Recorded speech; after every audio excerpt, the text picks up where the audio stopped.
Assalamualaikum warahmatullahi wabarakatuh.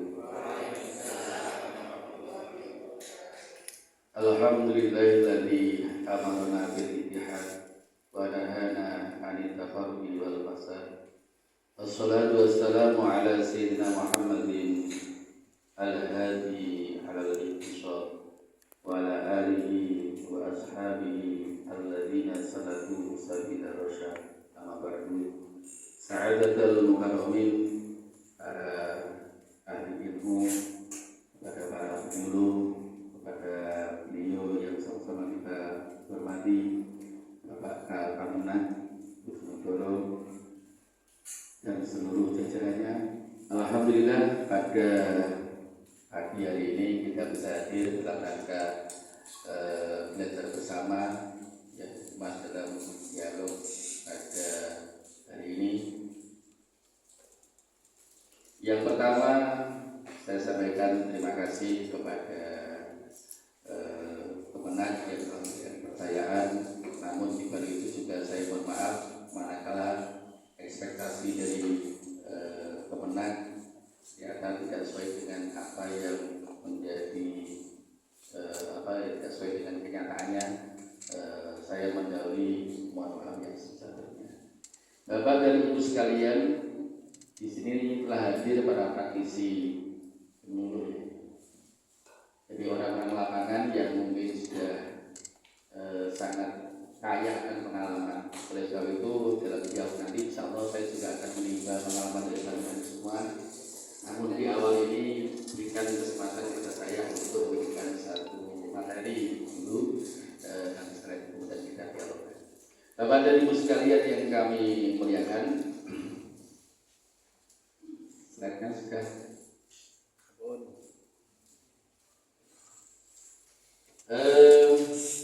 Jadi pada pagi hari ini tema yang diusung adalah menjaga kerukunan intern umat beragama. Dalam hal ini adalah kita mencoba untuk mengkaji moderasi dari sudut pandang antar muslim, antar pemeluk agama Islam. Bapak dan Ibu sekalian yang kami muliakan, moderasi itu dalam bahasa Inggrisnya biasa disebut dengan moderation, yang itu artinya adalah kesedengan. Sedengan. Kalau dulu dalam bahasa Latin itu tidak ada yang sedang-sedang saja. Nah itu mungkin yang maksud daripada moderasi. Kemudian nanti dalam kajian turos ini biasa diistilahkan dengan tawasud atau wasatiyah. Tawasud atau wasatiyah yang maknanya adalah keseimbangan. Bisa masuk slide selanjutnya. Nah, silakan dilihat dalam slide itu, maka di sana ada bahasa moderasi, ada bahasa moderat, ada bahasa moderatio dari bahasa Latin, ada bahasa namanya wasatiyah atau tawasud. Nah, tawasud ini nanti moderat ini, orang yang moderat ini nanti akan bertolak belakang dengan tatoruf atau namanya tasyadud, yakni orang-orang yang terlalu ekstrim. Maka dalam hal ini ada ada dua hal yang berbeda, yakni ada ekstrim kanan ekstrim kiri. Maka orang-orang moderat adalah berada di tengah-tengahnya. Masuk selanjutnya. Nah ini al-wasat bil Qur'anil Karim. Bahasa tawasud itu ternyata juga digunakan di bahasa Al-Quran. Maka bisa dicek di sana ada beberapa ayat yang menjelaskan tentang tawasud. Misalnya hafizu ala sholati wa sholatil wusta. Al-wusta itu dari kata wasatun ya. Yang di situ dimaknai adalah as-sholah baina, jadi as-sholah bainan nahar wal lail. Salat yang di antara siang dan malam. Maka kemudian ada sebagian ulama yang menafsiri hafizu ala sholati wa sholatil wusta. Sholatil wusta itu apa? Salat asar. Karena berada di antara sholat malam, yakni maghrib, isya, subuh, dan antara sholat zuhur dan sholat zuhur. Maka ini bagian dari penggunaan kata wasat atau tawasud atau wasatiyah ada di Quran. Next. Kemudian maka al-wasatiyah fil ayatil karimah salah satu makna. Jadi wasatiyah fil ayatil karimah salah satu ma'ani. Jadi makna wasat di Quran tadi itu menunjukkan 3 hal. Ini saya perlu perlu berdiri ya. Masalahnya ngapunten, boten hafal. Ini bahasanya kalau mestinya al ilmu itu fis sudur, la fis sudur. Ilmu itu ada, bukan di kitab atau di tulisan. Nah kalau saya beda, al ilmu fis sudur tidak terpakai gitu. Maka kemudian makna yang ada di sini adalah al-adalah. Jadi dari ayat yang 3 yang saya sampaikan tadi, maka makna wasat yang pertama adalah al-adalah. Qala sallallahu alaihi wasallam ba'da tilawatihi lil ayatil karimah, Rasulullah bersabda setelah membaca ayat tadi, wal wasat al-adlu. Maka maknanya wasat adalah adil. Hanya tengah-tengah ya. Jadi kuntum khairu ummatin ukhrijat lin-nasi itu, maka ini adalah al-wasat. Yang kedua adalah makna daripada al-wasat adalah al-khiyar wal ajlan. Jadi kata jayyid itu maknanya adalah baik, khiyar dan kata khair maknanya juga baik. Artinya adalah bahwasanya kita sebagai umat ini adalah umat yang wasaton, itu adalah umat yang terbaik di antara umat-umat yang lain. Nah kemudian di mana letak keterbaikannya itu? Maka kemudian nanti ada moderasi itu ada 2 ya. Ada moderasi agama, ada moderasi beragama. Ada 2 hal yang berbeda. Ada moderasi agama, ada moderasi beragama. Nah di sana moderasi agama itu adalah agama yang moderat, agama yang tamasuk. Maka agama Islam ini termasuk agama yang moderat.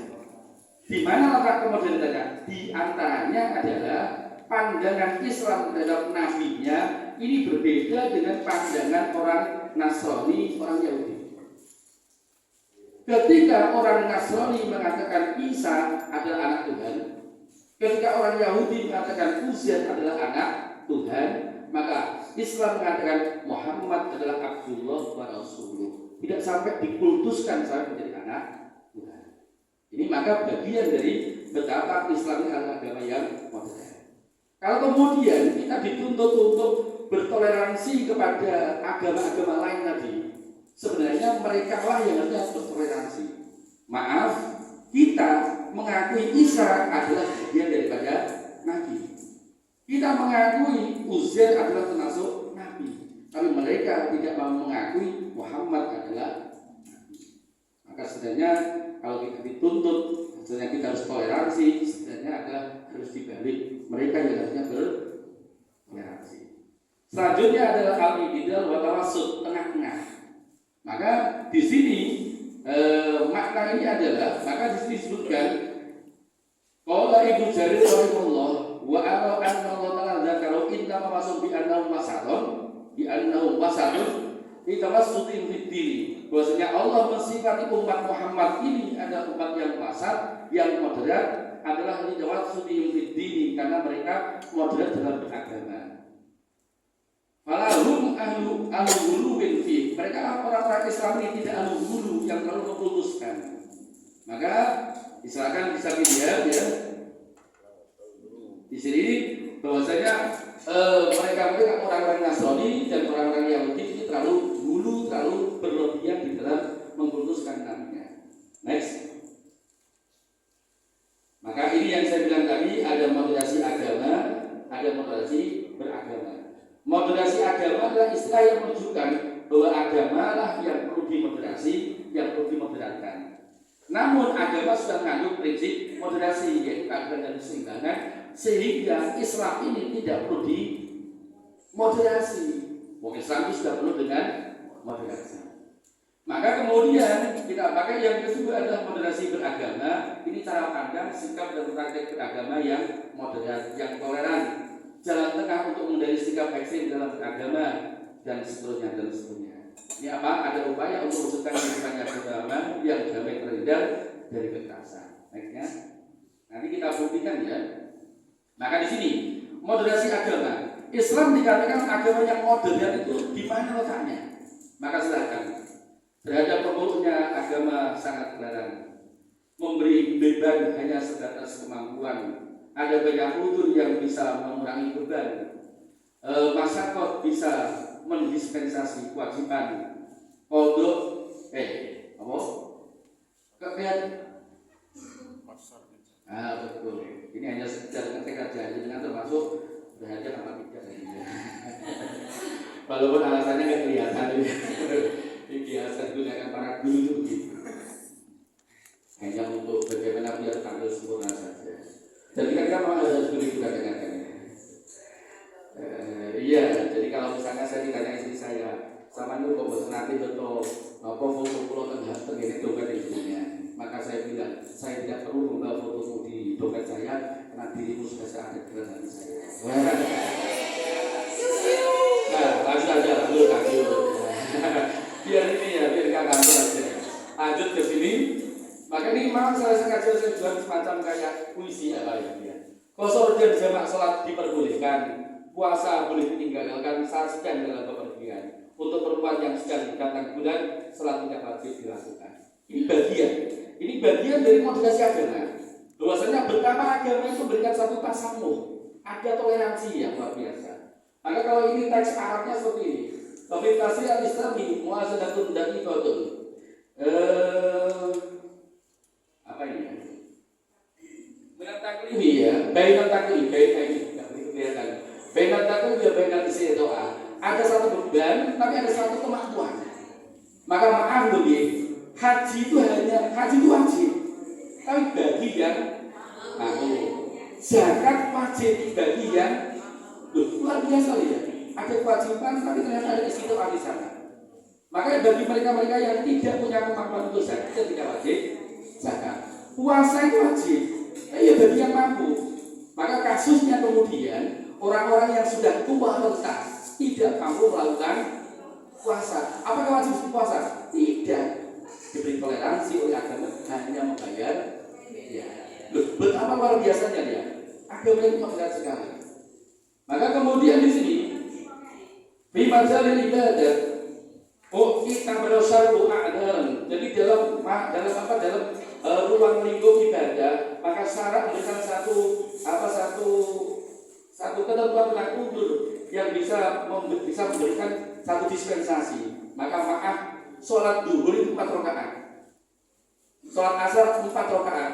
Maka kemudian ketika bepergian maka boleh dikosor. Ini bagian dari dispensasi.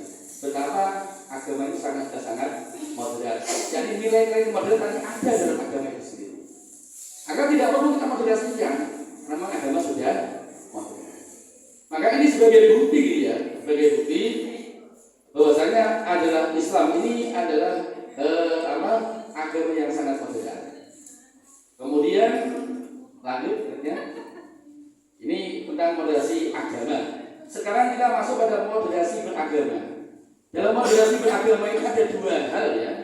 Moderasi beragama dengan pemeluk agama lain, moderasi beragama dengan sesama pemeluk agama.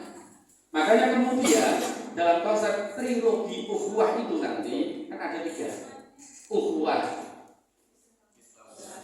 basariyah, ukhuwah watoniyah, apa lagi? Satu lagi, coba berarti naiknya Diniyah. Naik ya. Nah, terus.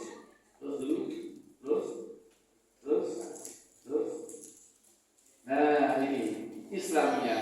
Nanti ada ukhuwah Islamiyah, ukhuwah basariyah atau insaniyah, ukhuwah watoniyah. Kembali di awal lagi. Nah, ini bagian dari trilogi. Maka di sini dalam lingkup satu agama, cara beragama yang tidak ekstrim. Maka maaf menurut saya, di dalam Islam itu kan banyak aliran-aliran, banyak partai-partai. Maka dalam hal ini moderasi beragama menjadi sangat penting memandang itu semua. Nah, lanjut. Ini ada satu dasar bagaimana seorang Imam Syafi'i mengatakan ra'yi shawabi, pendapatku adalah benar. Akan tapi yahtamilul khoto'ah, yang mungkin punya potensi untuk salah. Wa ra'yu ghairi khoto'un, pendapat selain saya adalah salah. Tapi yahtamilus shawaba, masih punya potensi untuk benar. Jadi Imam Syafi'i itu mengakui bahwasanya pendapatnya, jadi beliau yang meyakini pendapat saya ini benar karena berangkat dari kerangka yang benar, alur yang benar. Tapi saya kemudian tidak mengklaim bahwasanya pendapat saya tidak ada titik salahnya. Maka saya masih memberikan satu toleransi, ya kami khotob, masih punya potensi untuk salah. Kemudian baru ini, pendapat saya ya saya anggap salah. Tapi walaupun begitu, ya kami sholat bisa jadi dia benar. Nah dalam hal ini maaf ya, kalau ini kemudian konsep ini kita gunakan dalam keseharian kita, maka ya kita tidak menjadi orang yang menganggap dirinya yang paling benar. Karena apa? Bisa jadi kebenaran kita adalah secara hakiki adalah ini bisa digunakan dalam hal sesuatu yang melalui alur yang benar.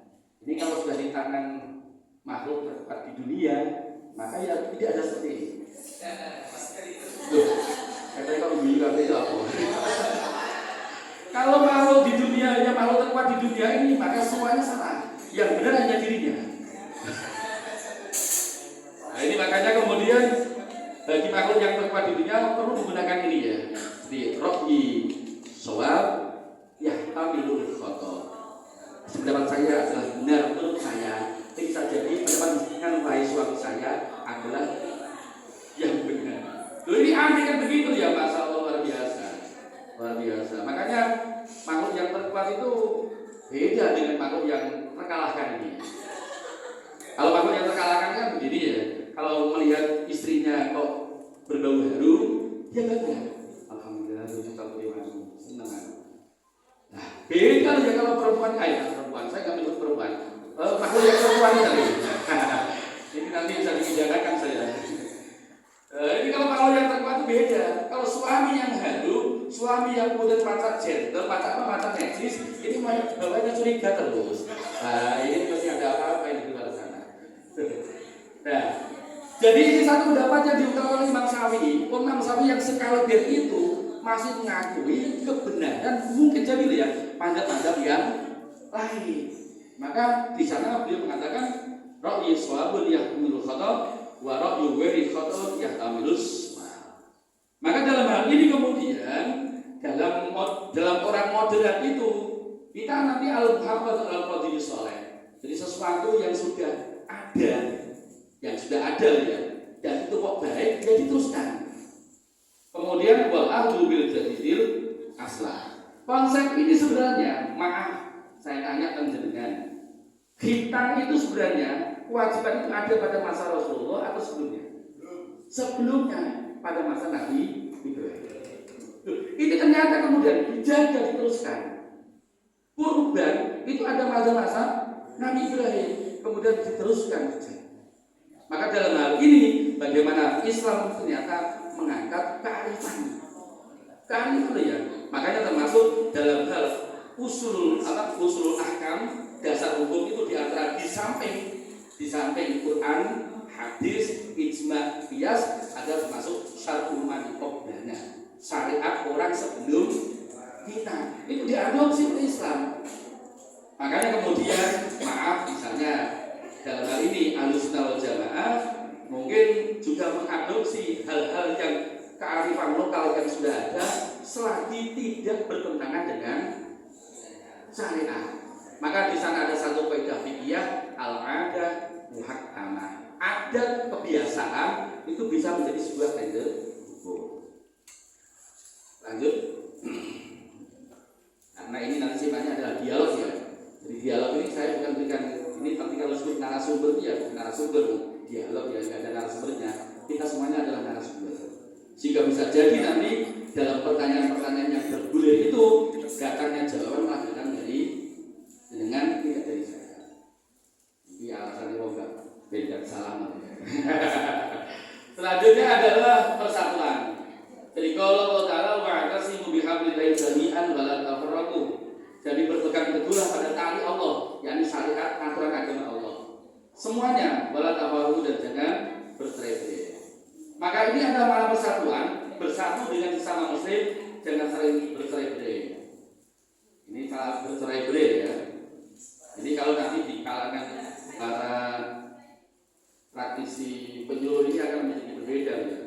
Bersatu kita teduh, bercerai kita cari lagi.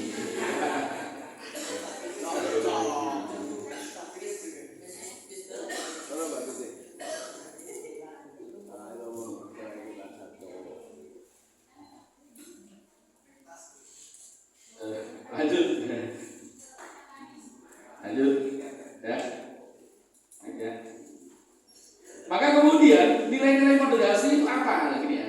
Nilai moderasi dalam Islam itu adalah satu kata wasut, tengah-tengah, tidak ekstrim kanan, tidak ekstrim kiri. Nanti penjelasan nanti belakang. Jadi termasuk non sewu, paham ahlus sunnah wal jamaah itu bagian dari paham yang termasuk. Makanya kemudian misalnya memandang, maaf. Nek enek wong Islam, enek wong mukmin lakoni dosa gede. Maka 100 orang mukmin yang melakukan dosa besar ini di kalangan Mu'tazilah mereka mengatakan dia nanti di akhirat akan berada fi manzilatin bainal manzilataini. Dia berada pada satu tempat yang di antara dua tempat. Jadi orang Mu'tazilah itu mengatakan besok di akhirat itu di samping ada surga, ada neraka, ada tempat orang-orang mukmin yang melakukan dosa besar. Orang dosa besar tidak masuk di surga, tidak masuk di neraka. Itu satu. Ini kasus satu ya. Yang kedua misalnya, orang kemudian orang Murji'ah mengatakan orang mukmin yang melakukan dosa besar, maka mereka mengatakan dia tetap mukmin yang sempurna. Jadi dosa besarnya tidak mempengaruhi tentang keimanan dan kesempurnaan orang mukmin. Ini terlalu penak gitu. Wah, dan ini pinjam Allah. Bahaya ini. Bahaya. Terus kemudian golongan lain mengatakan bahwasanya orang mukmin yang melakukan dosa besar maka dia akan selamanya berada di dalam neraka. Ini juga bahaya nih ya. Bahaya juga. Nah, bagaimana kemudian orang Ahlussunnah memberikan satu pandangan awasud mengatakan bahwasanya orang mukmin yang melakukan dosa besar dia tetap mukmin, cuma dia termasuk orang yang fasik. Sehingga dia punya kesempatan untuk bertobat. Andaikan dia bertobat, maka at-taibu minal dzambi kaman la dzambalah. Orang yang tobat dari dosa sebagaimana orang yang tidak punya dosa, sehingga bisa jadi dia masuk surga. Tapi kalau ternyata dia sampai mati tidak sampai bertobat, ya nanti dia akan berada di neraka hanya selama dia menebus dosa. Loh ini tak maksudnya ya, tak maksudnya. Ini bagian dari nilai moderasi adalah kata masuk. Kemudian yang selanjutnya tegak lurus, orang yang tidak berbelok kanan belok kiri. Yang selanjutnya adalah tasamuh, toleransi. Toleransi misalnya, ini kalau misalnya kita berbicara terhadap Rasulullah, betapa Rasulullah itu orang yang luar biasa toleransinya. Dalam kitab namanya Al-Jawahirul Mulia itu disebutkan ada seorang sahabat itu yang mengaku pada Rasulullah, datang pada Rasulullah. Rasulullah, saya telah melakukan dosa besar. Saya ingin ada kafaratnya. Kata Rasulullah, ya kalau begitu kami ikut perang saja. Perang di fisabilillah untuk menebus dosanya. Apa jawab orang ini? Wah, kalau tidak perang itu, kalau mati. Kanjeng Nabi kemudian berikan satu pilihan. Ya sudah, kalau begitu kamu besok puasa. Dia mengatakan, kalau ini wong saya butuh waktu untuk Kanjeng Nabi. Akhirnya Kanjeng Nabi mengatakan, wes nek ngono salat ing dalem wektu wengi di tengah malam. Wong itu kemulanan ini aneh. Kula niku Kanjeng Nabi medal video niku nek boten diterkali bojo kula boten mantu. Suami takut tinggalnya oleh murid. Loh ini ternyata dia mengatakan saya keluar rumah saja itu kalau tidak di antar istri tidak berani. Kok Kanjeng Nabi kula? Akhirnya kata Rasulullah, kalau begitu ucapkanlah subhanallah wa bihamdi subhanallah. Kok cara wong iki ndak ora ning nggon kang kursi. Mau ya betapa tasamuhnya Rasulullah. Rasulullah itu berapa ya? Toleransinya luar biasa ya. Jadi terhadap orang-orang yang aneh-aneh ini, maka menurut saya lebih yang jenengan hadapi itu juga orang aneh-aneh.